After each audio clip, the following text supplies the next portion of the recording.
My name is Margaret Sampson, and I live here in Arusha.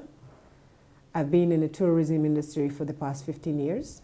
We actually specialized on treks, hikes, and walks. Although we also do safaris, because I'm also specializing on safaris, like going to Terangire, Serengeti, Manyara, the common parks which are on here, down to southern Tanzania and off to the beaches of Zanzibar. Now, tell us about some of the unseen sides of organizing such trips. What do tourists who, entrust in you, they may not see behind the scenes? Give us some examples. But the porter's treatment, the whole service treatment out on the mountain is not what a client has been told. So we as African Zoom, we've done, because myself, I move out of the office and go and do it myself because I want to make proper treatment for the porters, which goes all the way to the clients. So there are some porters, some companies issue some services that porters don't get fed well, for example, but the client will not notice this.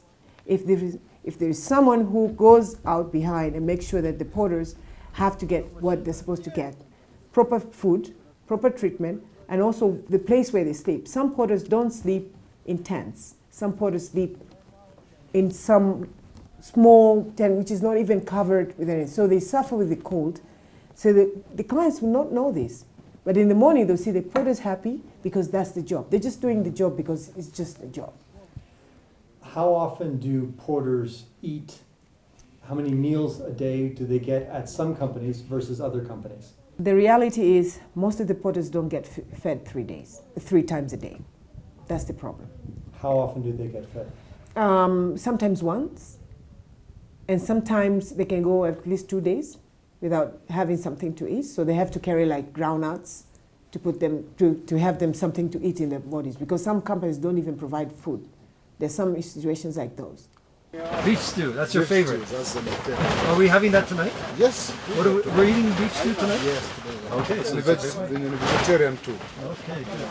And you have vegetarian options too. Yes, we got. What is do you have a lot of clients who eat vegetarian? Yeah, some of them we got some of them. 10%? Yes, like that. And this is also where many of you sleep.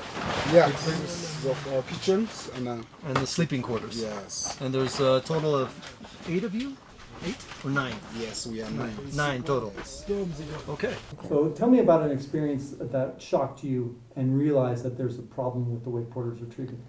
I came close and I found out they were trying to remove them under the cave, and it looks like they were dead a day before because it was raining that time. It was a big storm up on the mountain, and it was heartbreaking seeing them coming out.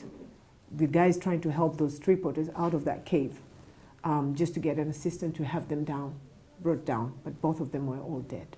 Why were they dead? They suspect that they didn't have anything to eat and that they were not covered up very well.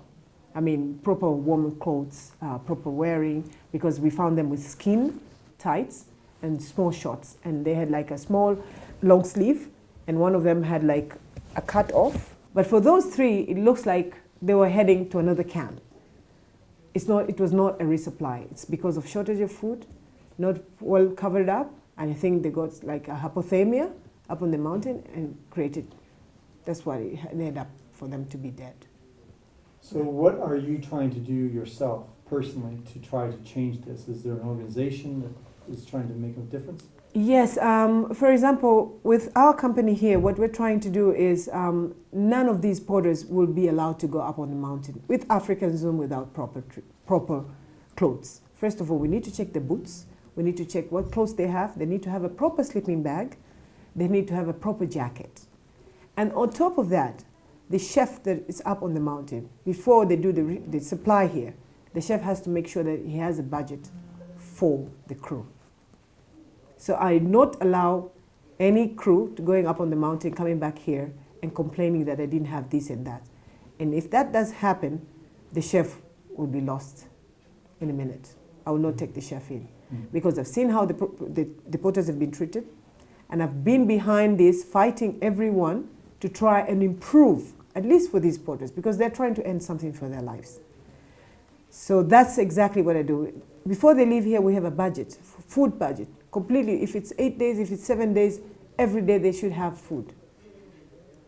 to sustain themselves, because that's a very hard job. I would always encourage clients, when they're up on the mountain, they should at least make like a social visit towards the tents, even the crew that are sleeping. Just pretend that you want to see where the food is being cooked.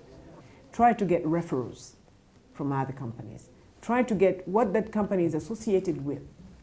And for example, if the companies for the mountain, we have like KPA, Kilimanjaro Porters Association project, because the porters are the ones who are taking the 75% of the work done up on the mountain. If the company is associated with international organization like IMEC, because IMEC is the company that monitors towards KPA for the porters' welfare. What we believe in African Zoom is the quality of service that we provide and the amount of information that we give. Because most of the clients that come in, they will repeat coming with us. They will go back and ask, if you want to go, then go with this company. It's simply because we give them as much information as we have and making sure that they are comfortable, either in tough or rough areas. How many times have you been to the top? I've been 8 times, yes. Different routes? Different routes, yes. All right. Yeah. So do you think that there's anything for women, are there any specific challenges that make them better suited for going up to the mountain? What are some of the challenges? What advantages or disadvantages women have on the mountain? There's no difference, actually. The only thing that most female African women are scared of doing it is because they believe that that's a man's job. It's not a woman's job, because it's a tough way to go up. But now, more and more years to come, and actually now, there are more women doing porterage services up on the Kilimanjaro than I have not seen that in several years. Are you looking to hire some of them in the future? Yes, actually I've interviewed a female guide, and she's probably, could be the next season, sometime in December or January, she'll be joining us. Okay, as a guide, but not as a porter? No, as a guide, yes. Okay, and porters, do female porters, because I know male porters have a maximum 20 kilograms. Even female porters are given the same. That's why they say it's both 20-20. If you're a porter being a female or a male, both of them you get 20. So any message you have to American women? I would like to encourage them more and more. They should come, and if they have a chance of coming, just let me know if they want me to escort them. I would love to be with more women up on the mountain than the usual men we have right now. Great. Yeah, Thank you, Maggie. Thank you very much.